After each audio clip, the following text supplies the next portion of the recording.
আপনিও আমাদের প্রোগ্রামের খবর পেয়েছেন, তাই তো? আপনি আমাদের একটু জানান, আপনি এই ধৃতরাষ্ট্র দপ্তর থেকে কিভাবে প্রতারিত হয়েছেন? বাড়িতে গিয়েছিলেন? না, বাড়িতে না, রাস্তাতে যাওয়া আসার পথে পরিচিত হয়েছিল। তো পরিচিত হওয়ার কারণে উনি বলছেন যে আপনি কি করেন আর কি ব্যবসা, এরকম পিটিশন Come tomorrow.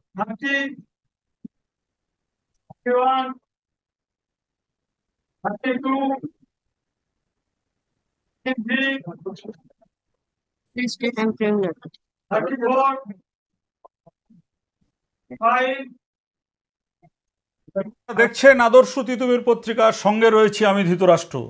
আজকে আমরা আবার দেখাবো আপনাদেরকে। আপনাদের মনে আছে তো যে আমরা ধারাবাহিকভাবে আপনাদের দেখিয়ে চলেছি। কি দেখিয়ে চলেছি? ইছাপুরের অভয় ধাম, যেখানে ধাম খুলে মানুষের সঙ্গে ব্যবসা করা হচ্ছে। কিভাবে ব্যবসা করা হচ্ছে? ব্যবসা করা হচ্ছে সকালবেলা এবং রাত্রিবেলা বিনোদন চ্যানেলে বিজ্ঞাপন দিয়ে বলা হচ্ছে যে ফোনে দীক্ষা নিলে জীবনের সব সমস্যা সমাধান হয়ে যাবে, আর লক্ষ টাকা খরচা করে যজ্ঞ করলে সমস্যার সমাধান হয়ে যাবে। আর যে ছাত্রছাত্রীরা আছে তারা যদি পড়াশোনা না করে মাধ্যমিক এবং উচ্চ মাধ্যমিকে এই গুরুদেবের কাছে, যে গুরুদেবের প্রথমে নাম ছিল অমিত সেনগুপ্ত, তখন বাবার চাকরি পেয়েছিলেন হাবিলদার, তারপর হয়ে গেলেন শিভার্গবাদী, তারপর হয়ে গেলেন গুরু বাবা বা গুরু ঠাকুর। আমাদের তার উপরে আমরা কোনো খারাপ কথা বলতে চাই না, আপনাদের শুধু তথ্যগুলো আমরা দেখাতে চাই। এই গুরুদেব তার কিছু সাঙ্গপাঙ্গ, মানে কয়েকজন, 40,000 বলে ফলোয়ার, 5-6 জন বড়জোর, একদম প্রমাণ দিয়ে আমরা দেব আপনাদেরকে। গুরুদেব যখন এত কিছু জানেন, যজ্ঞ করে যখন উনি মরা মানুষকে বাঁচিয়ে দেন, বলেন উনার প্রচারেই, উনি যখন কোনো পুলিশ অফিসার তার বিরুদ্ধে যখন ডিপার্টমেন্টাল এনকোয়ারি শুরু হয়, সেই পুলিশকেও ডিপার্টমেন্টাল এনকোয়ারি থেকে উনার ওই যজ্ঞ করলে বেঁচে যায়। তারপরেও ফোনে দীক্ষা, এসব তো আপনারা দেখছেন। এবার তিতুমির ধারাবাহিক পরে সংবাদ পরিবেশন করার পরে গুরুদেব তো পশ্চিমবাংলা ছেড়ে গিয়ে বেনারসে বসে আছেন। এইখানে গুরুদেবের কিছু লোকজন যারা রয়েছেন, যারা সিন্ডিকেটটা চালান, সেই সিন্ডিকেট সদস্যদের দিয়ে মামলা করা হচ্ছে। এই দেখুন কত বড় খাম পাঠানো হয়েছে। এই খামের মধ্যে আপনাদের দেখাচ্ছি আমাদের কি করণীয়, আপনারা আমাদের সঙ্গে থাকবেন, ঠিক আছে? এই খামের মধ্যে আপনার ডবল খাম, দেখুন কত মোটা, মানে কত টাকা আমাদের পিছনে খরচা করা হচ্ছে আমাদের কণ্ঠকে স্তব্ধ করে দেওয়ার জন্য। কিন্তু মানুষ আপনারা আছেন, আপনারা দেখছেন বলেই তো আমরা দেখাচ্ছি, আপনাদের অভিযোগ নিয়েই তো আমরা কথা বলছি। এই যে মামলাটা করেছেন শ্রী অভয়ধাম, এখন অভয়ধামের থেকে শ্রী হয়ে গেছে, reference writ petition number 20,878 of 2025। এই মামলাটা গতকালকে কলকাতা হাইকোর্টে মহামান্য জাস্টিস তীর্থঙ্কর ঘোষের এজলাসে এই রিট পিটিশনটা কালকে ওঠে, এবং এই রিট পিটিশনের নাম্বার ছিল 35। দেখুন মামলা করা হচ্ছে, মামলা করে আমাদেরকে নোটিশ পাঠানো হচ্ছে, তারপর আদালতে হাজির হচ্ছে না। কি বুঝলেন? এটা আমাদের কথা নয়, হাইকোর্টের যে লাইভ স্ট্রিমিং চলে এবং এই মামলার যে সিরিয়াল ছিল গতকালকে, আমরা সেটা দেখাচ্ছি আপনাদেরকে। গতকালকে এই মামলা করা হয়েছে, কিন্তু কোনো আইনজীবী বা কেউ উপস্থিত হয়নি। Come tomorrow.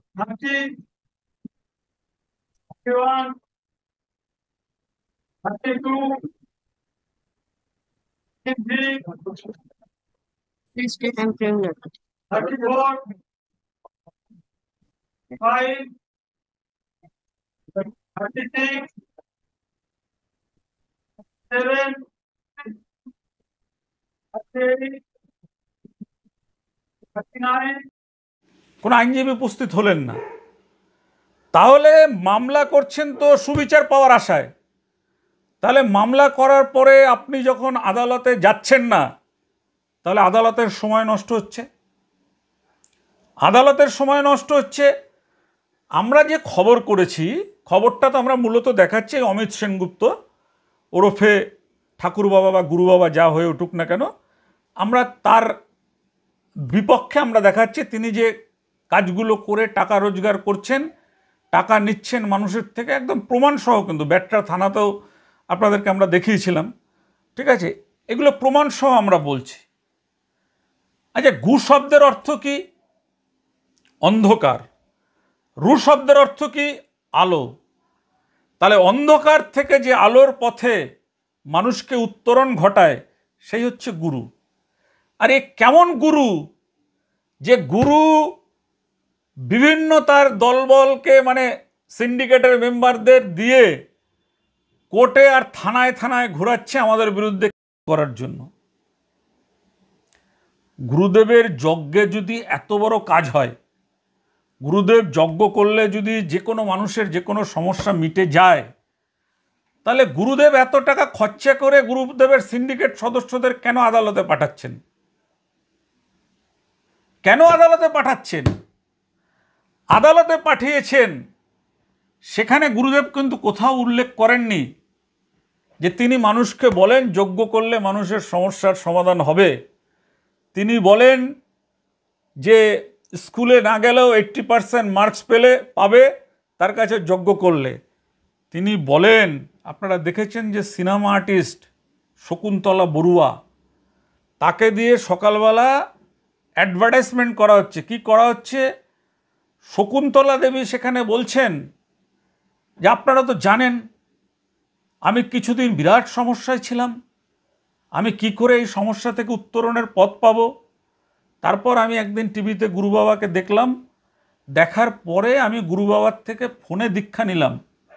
দীক্ষা নেওয়ার পরে আমার জীবনে খালি উন্নতি উন্নতি উন্নতি উন্নতি। আমরা চ্যালেঞ্জ করে বলছি, এটা কোনো অনুষ্ঠান নয়, এটা গুরুদেব টাকা দিয়ে প্রচার করেন যাতে মানুষ ফোনে দীক্ষা নিয়ে তার কাছ থেকে রোজগার করে। প্রত্যেকের জীবনে একজন সদ্গুরুর প্রয়োজন, কিন্তু সবাই সদ্গুরু পায় না। বহু পুণ্যের ফলে সদ্গুরু জীবনে আসেন। আমিও আমার গুরুদেবকে পেয়েছিলাম অলৌকিকভাবে। প্রথমে স্বপ্নে, তারপর টিভিতে দেখে আমি আমার গুরু বাবার আশীর্বাদ পেয়েছিলাম। বাবা আমাকে ফোনে মন্ত্র দিয়েছিলেন, কিন্তু আজ আমি কৃতজ্ঞতার সহ সবার কাছে স্বীকার করছি, সেই মন্ত্র পাওয়ার পর থেকে আমার জীবনই বদলে গেছে। আমি এখন বুঝতে পারি আমি একজন সম্পূর্ণ নতুন মানুষ। শান্তিময় কাঙ্ক্ষিত জীবন, সফল জীবন এই গুরু বাবার আশ্রয়ে এসেই আমি পেয়েছি। বাবার আশীর্বাদ আর আমার নির্ভরতা, এই দুই মিলে আমার জীবন আজ সফল, সুন্দর, শান্তিময়। আমি ডক্টর অশোক ব্যানার্জি, আমার বাড়ি উড়িষ্যা কটক। আমি সুপ্রিম কোর্ট অফ ইন্ডিয়াতে প্র্যাকটিস করি, উড়িষ্যা হাইকোর্টেও প্র্যাকটিস করেছি। আমার 34 বছরের স্ট্যান্ডিং ইন দ্য ল। আর আমি গত 12 তারিখে বাবার থেকে দীক্ষা নিয়েছি। আমার স্ত্রী মধুমিতা ব্যানার্জি, ওনার থেকে আমি শুনি বাবা খুব ভালোভাবে বলছেন এবং বোঝাচ্ছেন। আর এক ঈশ্বর ওই এপিসোডে উনি বলছেন, আমি সেটাকে দেখলাম। দেখে আমার হৃদবোধ হলো যে বাবা যেভাবে বলছেন ওতে পয়েন্ট আছে, ওটাকে গ্রহণ করা যেতে পারে। আর ঈশ্বরের উপরে ভরসা বাড়ালে, বাবার উপরে ভরসা বাড়ালে, জপ তপ করলে তাতে রেজাল্ট পাওয়া যায়। আমি প্রবীর চ্যাটার্জি। প্রথমে আমি আমার গুরু বাবাকে প্রণাম জানাই। আমি আজ থেকে বহু বছর আগে বাবার কাছ থেকে দীক্ষা নিয়েছি। দীক্ষা নেওয়ার পর থেকে বাবার যে আশীর্বাদ সেটা আমি পেয়ে আসছি। আমার এই সার্ভিস লাইফে আমাদের নানা রকম সমস্যা থাকে, আমিও সেই সমস্যায় পড়েছিলাম। সমস্যা পড়ার পরে আমি বাবাকে এসে বললাম, বাবা আমার এই সমস্যা হয়েছে। বাবা সমস্ত শুনলেন, শুনে আমাকে বললেন তোমার কিচ্ছু হবে না। আলটিমেটলি আমি দেখলামও তাই। আমাদের এনকোয়ারি হলো, কিন্তু আলটিমেটলি আমার এগেনস্টে কোনো এলিগেশন এলো না। বাবার দয়াতেই এটা হয়েছে। এরপর থেকে আমি যে কোনো সমস্যার পড়লে বা কোথাও গেলে আমি বাবার নাম করি। বাবা আমাকে সীমন্ত দিয়েছেন, সেই সীমন্ত পাঠ করে আমি বেরোই এবং সব ক্ষেত্রেই দেখেছি আমি সাফল্য পাই। আমার সার্ভিস লাইফেও বাবার যে আশীর্বাদ, সেই আশীর্বাদ আমাকে সব সময় মনে করিয়ে দেয়। আমি এটাই আপনাদের বলি, যে কোনো সমস্যাতে আপনারা বাবাকে ডাকুন এবং সেইখানে যাওয়ার আগে বাবাকে স্মরণ করে যান। দেখবেন সেই সমস্যা আপনার সমাধান হবেই, আপনি সাকসেসফুল হবেন। আমি কর্নেল বন্দ্যোপাধ্যায় নর্থ আমেরিকা থেকে বলছি। আমি UN mission deputy contingent commander হয়ে এখানে এসেছি। ইউএন মিশন আসার আগে আমি কয়েকবার চেষ্টা করেছি, কিন্তু সফল হতে পারিনি। ভ্যাকেন্সি একটাই আমার ডেপুটি কন্টিনজেন্ট কমান্ডারের। কিন্তু বাবার সঙ্গে আমার যখন প্রথম এই নিয়ে কথা হলো, উনি আমাকে আশ্বাস দিলেন যে না, একবারে আর তোমাকে কেউ আটকাতে পারবে না, আমার পুরোপুরি আশীর্বাদ তোমার সঙ্গে রয়েছে এবং তুমি যাবেই। ঠিক সেই মতো আমি দেখলাম সব রাস্তাগুলো আমার খুলে গেল, আর আমি সেভাবে চান্স পেয়ে গেলাম। আজ আমি দেশে ফিরছি প্রায় 1 বছর পর, এবং খুব আশা নিয়ে ফিরছি যে গিয়েই আমি অভয়ধাম আশ্রমে বাবার সঙ্গে গিয়ে দেখা করব।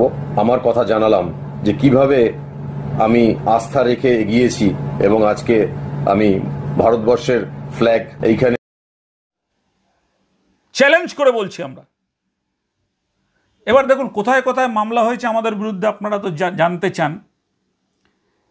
মামলা আমাদের বিরুদ্ধে করা হলো প্রথমে ব্যারাকপুর পুলিশ কমিশনারেটের বাসুদেবপুর থানায়। সেই মামলা দুটোর রেজাল্ট আপনাদের আমরা দিয়ে দিয়েছি। কিছু করতে পারেনি, আমাদের কিচ্ছু করতে পারেনি। তারপরে যখন আমাদেরকে আর কিনতে পারছেন না, শাড়ি কাপড় মিষ্টি মাছ পাঠিয়েও যখন আমাদের কিনতে পারছেন না, তখন গুরুদেব নিজেই বলেন যে আমার খুব এলেম আছে, খুব এলেম। তো এলেমালা গুরুদেবকে তিনি কেন এই হাইকোর্টে তাকে কেন দ্বারস্থ হতে হচ্ছে? হাইকোর্টে তাকে কেন দ্বারস্থ হতে হচ্ছে?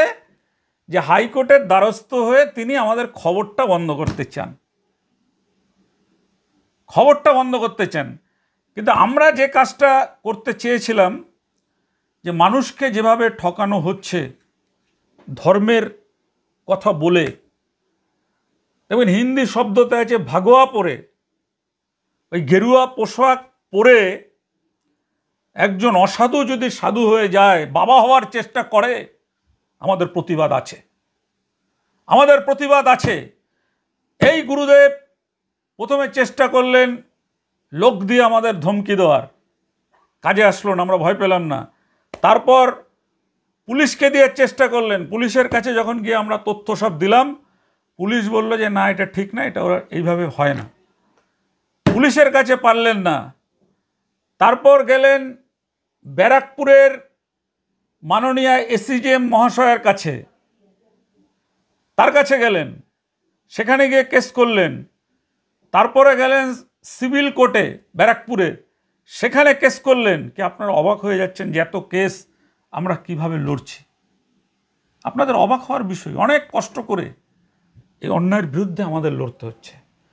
এখানে আমরা যে কথাটা বলতে চাই, যে আদালতে মামলা করলেন, হাইকোর্টে তার মামলার নোটিশ পাঠালেন আমাদের। গতকালকে 8 তারিখ মামলাটা উঠেছিল আদালতে, কিন্তু আদালতে ওঠার পরে জজ সাহেবের পাশে যে নাম মামলার নম্বর ধরে ডাকা হলো, কিন্তু গুরু বাবা এলেন না। আমি আরেকটা কথা আমরা বলতে চাই, আমরা যতগুলো খবর করছি সব খবরেই কিন্তু আমরা বলছি যে গুরু বাবা যে সেজে গেছেন, ইনি কোনো গুরু বাবা নয়। এটা আমরা বলছি, প্রকাশ্যে বলছি। কারণ তিনি যদি গুরু বাবা হতেন, কোনো জায়গায় আপনারা বলুন না, রামকৃষ্ণ মিশন, বেলুর মঠ বা যেখানে যেখানে যত মহিষী কালজয়ী মহাপুরুষরা রয়েছেন, তারা কখনো নিজে জেতার জন্য শিষ্যকে অসৎ পথে আগিয়ে দেবে? নিজে জেতার জন্য যারা শিষ্য তাদেরকে অসৎ পথে নামিয়ে দেওয়া হয়েছে। কি অসৎ পথে? কেস, একের পর এক কেস। এবার আমরা আপনাদের দেখাবো যে শুধু তাই নয়, আমাদেরকে দমানোর জন্য উনি ওনার আশ্রমের যারা পেটুয়া, মানে আশ্রমের অর্থেই যাদের চলে, সেই পেটুয়াদের এখন আবার সাংবাদিক বানিয়ে দিয়েছে। সাংবাদিক বানিয়ে দিয়ে আমাদের সম্পর্কে নানান কথা বলানো হচ্ছে যে আমরা চাকরি দেওয়ার নাম করে টাকা তুলি, তারপরে আমরা মাদুলি বেচি, তারপরে আমরা আরও নানান রকম অনৈতিক কাজ করি। এই গুরুদেব তিনি গরিবদের খুব অপছন্দ করেন, যারা গরিব লোক আছেন তাদের খুব অপছন্দ করেন। কেন?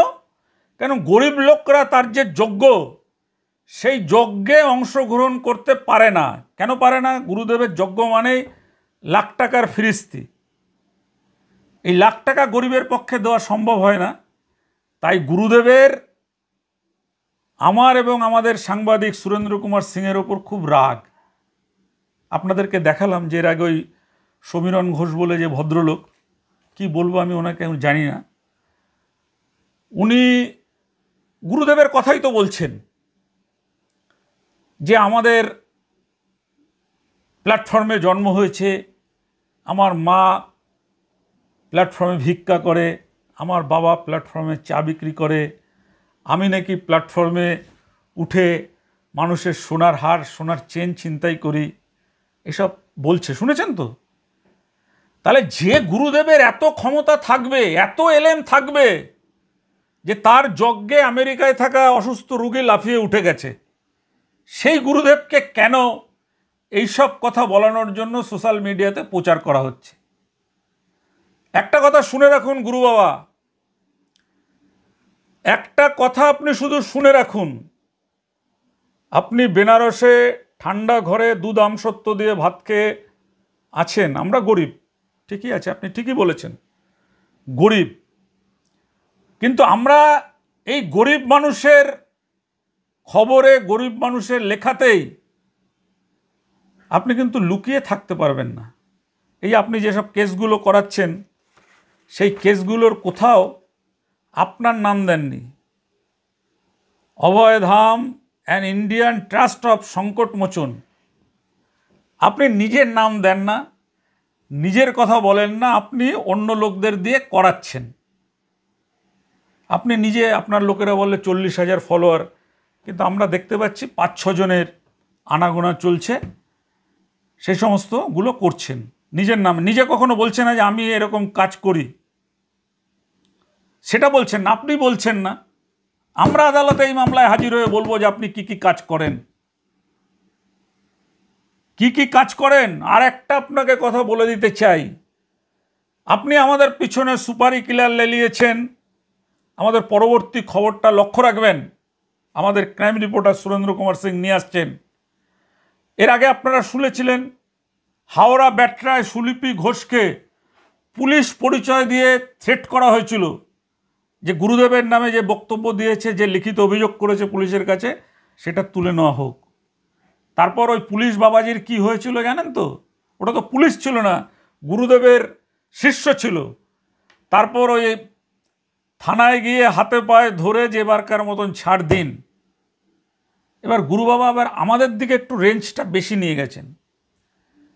একজন আমাদের ফোনে, হোয়াটসঅ্যাপে এনআইএর অফিসার পরিচয় দিয়ে আমরা খুন হয়ে যেতে পারি, আমরা টুডে টুমরো শেষ হয়ে যেতে পারি, সেই খবর আমরা দেখাবো এর পরেই। যারা দেখতে চান চ্যানেলটাকে সাবস্ক্রাইব করবেন এবং আমাদের crime reporter Surendra Kumar Singh total যে আমাদেরকে হুমকি দেওয়া হয়েছে, সেই হুমকির বিষয়টা আপনাকে দেখাবো, আপনাদেরকে। দেখুন, আমরা আরেকটা জিনিস মনে করি, যারা মানুষ, গুরুদেব তো আমাদের আস্থা করে ফেলে দিয়েছে। আমার মা প্ল্যাটফর্মে ভিক্ষা করে, আমার বাবা প্ল্যাটফর্মে চা বিক্রি করে, আমার স্ত্রী তিনি কোনোদিন কোনো সংবাদ জগতের সঙ্গে যুক্ত নেই, তার নামেও মামলা করা হয়েছে। কত মামলা করতে পারেন গুরুদেব? আপনি মামলা করুন, মামলাতেই প্রমাণ হবে সত্য আর মিথ্যা। মামলাতেই প্রমাণ হবে আপনার ধান্দাবাজির ব্যবসা। কেন আপনাকে পুলিশের চাকরি ছাড়তে হয়েছিল? আপনি তো পুলিশের, আপনার বাবা কনস্টেবল ছিলেন, সেই চাকরি আপনার বাবা মারা যাওয়ার পর আপনি পেয়েছিলেন, কিন্তু চাকরিটা আপনার শেষ হয়নি। 60 বছরে যে রিটার্ন নেওয়ার ব্যাপার, তার আগেই আপনি ভিআরএস নিতে বাধ্য হয়েছিলেন। কেন হয়েছিলেন আমরা জানাবো, সব জানাবো। আপনি তো নানান কথা বলেন, আমার মা প্ল্যাটফর্মে ভিক্ষা করে, এই সমস্ত নানান কথা বলেন। আপনার বাবার যে 2টো বিয়ে ছিল সেটাও আমরা জানাবো। আপনার বাবার যে 2টো বিয়ে ছিল, আপনি কোন পক্ষের সন্তান, সেগুলো আমরা নিয়ে আসব। আপনি তো আমাদের ছবি দিয়ে সোশ্যাল মিডিয়াতে আমাদের ফোন নাম্বার ভাইরাল, কোনো কিছুতে আপনি ভয় পাওয়াতে পারবেন না, কারণ আমরা কোনো 2 নম্বরই কাজ করি না। আপনার মতন যারা মুখোশ পরে এরোপ্লেনে ঘুরে বেড়ায় আর মানুষের থেকে টাকা হাতানোর জন্য হোয়াটসঅ্যাপ গ্রুপে শিষ্যদের ওপর বিতৃষ্ণা দেখায় যে কেন শিষ্যরা এখনো ধৃতরাষ্ট্রের বিরুদ্ধে কেস করছে না, কেস করুন না। আমরা আজকের পর্বে আপনাদের সামনে এটা তুলে ধরছি যে আদালতে মামলা করার পরেও হাজির হচ্ছে না। এইসব মামলা হচ্ছে ভয় দেখানোর মামলা, আমরা যাতে ভয় পেয়ে যাই। গুরুদেবও বেনারসে বসে অবাক হয়ে যাচ্ছেন যে এটা ছোট্ট ইউটিউব চ্যানেল আর 1 হাত খবরের কাগজ, এদের ঠান্ডা করার জন্য কত চেষ্টা করছি, কিন্তু এরা তো কিছুতেই ঠান্ডা হয় না। এর আগে গুরুদেব করেছিলেন, পাশের বাড়ি, উনি বেলঘরিয়ায় যেখানে 21 নম্বর ওয়ার্ডে থাকেন, তার পাশের বাড়ি এই ভদ্রলোক রেলে চাকরি করে, জলের লাইন নিয়ে একটু গন্ডগোল হয়েছিল, গুরুদেব সোজা একদম পুলিশ দিয়ে ওনাকে তুলে নিয়ে গেছিল বাড়ি থেকে। পুলিশের সাথে নাকি ওনার বিশাল দহরম মহরম। এখন আমাদের কাছে যে মেসেজ এসছে, আমরা পরেরটায় দেখাচ্ছি, যে সেই মেসেজের মধ্যে এনআইএ, গুরুদেব এনআইএ, সিবিআই, আরও যত বড় বড় সংস্থা আছে, সব জায়গায় আপনি আমাদের পেছনে লাগান। আমরা কিন্তু আপনার পেছনে লাগিয়ে দিয়েছি, আমাদের লেটার সব জায়গায় পৌঁছে গেছে, ঠিক আছে? আপনি লুকিয়ে থাকতে পারবেন না, আপনাকে আসতেই হবে। এরপরে আপনি দেখি আমরা আপনি কিভাবে ওখানে লুকিয়ে থেকে এই কয়েকটা দিদিকে লেলিয়ে দিয়েছেন, কয়েকটা দাদাকে লেলিয়ে দিয়েছেন, অমিত দত্ত তাকে লেলিয়ে দিয়েছেন, মহেশ তাকে লেলিয়ে দিয়েছেন, আর 2জন দিদিকেও লেলিয়ে দিয়েছেন। সেই দিদিদের সাথে কি সম্পর্ক তা আমরা জানি না, কিন্তু শুনতে পাচ্ছি যে এই যে দিদিদের উনি লেলিয়ে দিয়েছেন, সেই দিদিদের কারো কারো নাকি 3খানা করে বিয়েও আছে। তাদের শিষ্যরাই বলছে, আমাদের কাছে রেকর্ড আছে। যদি চ্যালেঞ্জ করতে চান, আমরা সেই রেকর্ড চালাবো, কোথায় কখন তার কার সাথে বিয়ে হয়েছিল। মুসলিম লোকের সাথেও তার সম্পর্ক হয়েছিল, সেগুলো আমরা তুলে ধরব। আজকের এ পর্যন্ত দেখুন। আগামী পর্বের যেটা নিয়ে আসছি, এনআইএ, গুরুদেবের যজ্ঞ ফেল, মারণ যজ্ঞ ফেল, গুরুদেবের সংকট মোচন ফেল, সব ফেল হওয়ার পরে এবার গুরুদেব আদালতে পাঠিয়েছেন। আদালতে কি বিচার হবে না হবে সেটা তো আদালতই ঠিক করবে। আইনে যাওয়ার অধিকার সবার আছে, আর আমরা মনে করি যে আইন সবার জন্য সমান। গুরুদেবের প্রচুর টাকা আছে বলে তিনি আইনটা কিনে নেবেন এরকম নয়, আইন সবার জন্য সমান। আমাদের যে সীমিত ক্ষমতা আছে, সেই সীমিত ক্ষমতা দিয়ে আমরা লড়ছি। আমাদের যিনি আইনি উপদেষ্টা রয়েছেন দিবাকরবাবু, তিনি লড়ছেন, আমরাও লড়ছি। তিনিও আমাদের বলেছেন যে এই অসত্য যে মিথ গড়ে তুলেছেন, সেই মিথকে ভেঙে দিতে হবে। আমাদের লড়াই কিন্তু সেজন্যই চলছে, লড়াই কিন্তু চলবে। আপনারা আমাদের খবর দেখার পরে যদি মনে করেন আরও বেশি বেশি করে মানুষের কাছে পাঠানো দরকার, আপনারা পাঠিয়ে দিন। এবং আগামী পর্বে আপনারা দেখুন যে ওই এনআইএর যে হুমকি, সেই হুমকিটাও আমরা দেখাবো আপনাদের।